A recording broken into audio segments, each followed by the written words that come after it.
The year of our Lord 234. Zhuge Yang has fallen ill and civil war once again plagues East Taiwan. His mind fading, he asked to be reincarnated into a peaceful world so that his life would not revolve around war and death.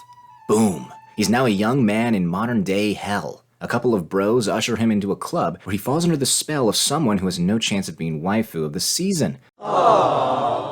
Aiko wants to be a big-time singer but is stuck performing small-time gigs at a friend's club. She ends up taking Kome back to her place in a non-sexual manner, of course, and teaches him all about current year. She's also got this dream to be super famous and awesome like her idol. Once he understands the situation, Kome vows to serve his newfound queen as her tactician and ensure that the entire world hears her voice. I'll be honest, I didn't plan on watching this show. I expected it to be like a basic straight-to-DVD kind of story, consisting of everyone gushing over the intellectual prowess of main dude. Plus, I'm not too familiar with Chinese history, and music anime can be very hit or miss.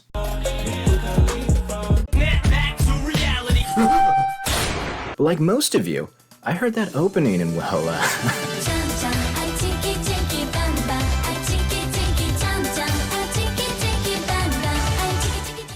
I had to give it a watch. Your boy Kome offers banger music, fun characters, and a classic underdog story. Kome himself may define big brain, but the story never abuses his immeasurable intellect to compensate for poor writing. For example, Aiko has to perform against an established singer at the same time, but on a different stage. The odds betray her, however, Kome employs one of his classic battle strats and leaves a fat GG easy in the chat. But the show doesn't just explain away his success with a cheap Chinese proverb. Our guy lays out a strategy he used in the past and then modifies it based on the present circumstances. Sometimes that means getting people drunk and confusing them with geometry and familiar faces.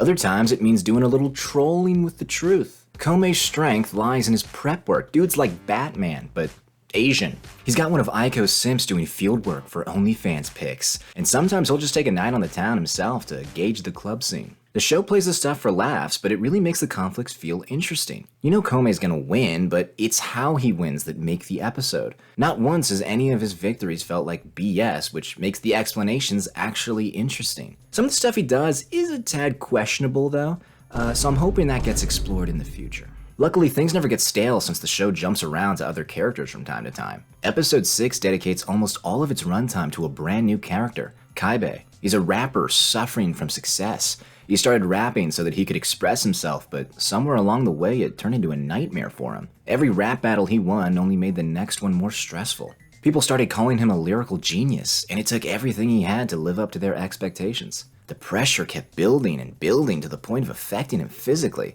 so that his future in rap looked all but lost. And the most recent episode just introduced another new character, who I assume will join up with Kome and Aiko for the season finale. She helps the main chick figure out her own voice, but it's clear she's hiding something. I haven't read the manga, so don't spoil, please. I beg you. Anyway, the main conflict for this season is Aiko's lack of clout. She needs to get 100,000 likes on a social media post if she wants to perform at this big music festival. Kome has a plan, but it's really up to her to pull the whole thing off. Most of the time you'll be watching a lighthearted comedy, but occasionally things will get a little heavy. The show won't shy away from more serious topics. I thought I had signed up to just watch 12 episodes of a dude from a different era goof around downtown Japan, but that couldn't be further from the truth. The show is more than just a gimmick. It's a hopeless dreamer pursuing a wild fantasy. It's a struggling kid learning to have fun again. It's boy, skinny penis. Alright, let's be real. You're here for the music. Everybody knows about the OP, but the show throws phenomenal songs at you left and right. And the animation during some of these performances really sell the stuff. My only experience going to a concert was when I was like 8, and Hilary Duff sung her heart out at the rodeo. God bless her.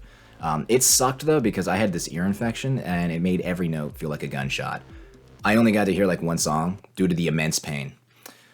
Anyway, these songs slap. I would consider myself more of a punk connoisseur, but I dig a little EDM here and there. And some rap shows up halfway through if you're more into that. As long as the music keeps bopping, I'ma keep watching. And let's not forget that god-tier English. Hi, cutie. You his girl? No, Kome is my agent. Ooh, nice. There's just a few episodes left as I'm making this video, so I'm just praying they don't disappoint. One thing that does kind of suck is you can only watch this show on high dive. But if you guys are anything like me, it's not really a problem, is it? Being a pirate is a recipe. Well, that's all I got for today. Until next time, Ave Maria, Deus Volt, and tell me when the OST is on Spotify.